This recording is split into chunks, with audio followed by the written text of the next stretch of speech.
அனைவருக்கும் வணக்கம். நான் உங்கள் சோஃபியா. நேற்று பஸ்ஸில் வரும்போது ஒரு அம்மா பக்கத்தில் உட்காந்துட்டு இருந்தாங்க. ஒரு விஷயம் பேசிகிட்டு வந்தோம்.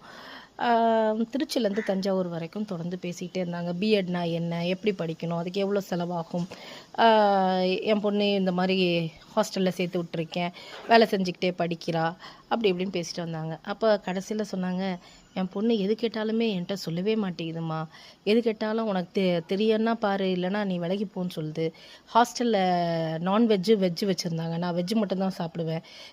இன்னொரு பொண்ணு மீன் குழம்பு எடுத்துகிட்டு வந்து என் பக்கத்தில் உட்காந்து சாப்பிடும்போது எனக்கு ஒரு மாதிரி இருந்தது. உடனே என் பொண்ணு சொல்லுது, உனக்கு விருப்பம்தான் சாப்பிடு, இல்லைனா எழுந்து போயிடு அப்படின்னு சொல்லுது. நான் எழுந்து போன மாடி அப்படின்னு கேட்டேன். நான் ரொம்ப கஷ்டப்பட்டு தான் அந்த குழந்தைய வளர்க்குறேன். பால் வியாபாரம் பண்ணுவாங்க போல இருக்கு.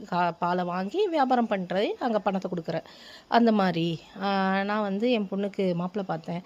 ஆனால் படிக்கணும்னு சொன்னால் நான் படிக்கவும் வைக்கிறேன். இன்றைக்கி வேலை பார்த்துக்கிட்டு அவளே படிக்க வச்சுருக்கேன். அப்படி இப்படின்னு பேசிட்டு வந்துட்டு இருந்தாங்க. இது எல்லா குடும்பத்துலேயும் நடக்கிறது தான். இருந்தாலும் அந்த தாய் சொல்லும்போது எனக்கு ரொம்ப கஷ்டமாக இருந்தது. நானும் தெரிஞ்சுக்க வேண்டாமா, நானும் என் பொண்ணு என்ன பண்ணுது அப்படின்ட்டு ஊர் உலகத்துக்கு சொல்ல வேண்டாமா, சொந்தக்காரங்களுக்கு சொல்ல வேண்டாமா அப்படின்ட்டு. பெண் குழந்தைங்களே உங்களுக்கு சொல்ல வேண்டிய ஒரே விஷயம் இதுதான். நம்ம வந்து படிக்கிறோம் அப்படின்றதுனால நமக்கு டைம் இல்லாமல் போகிறது இல்லை.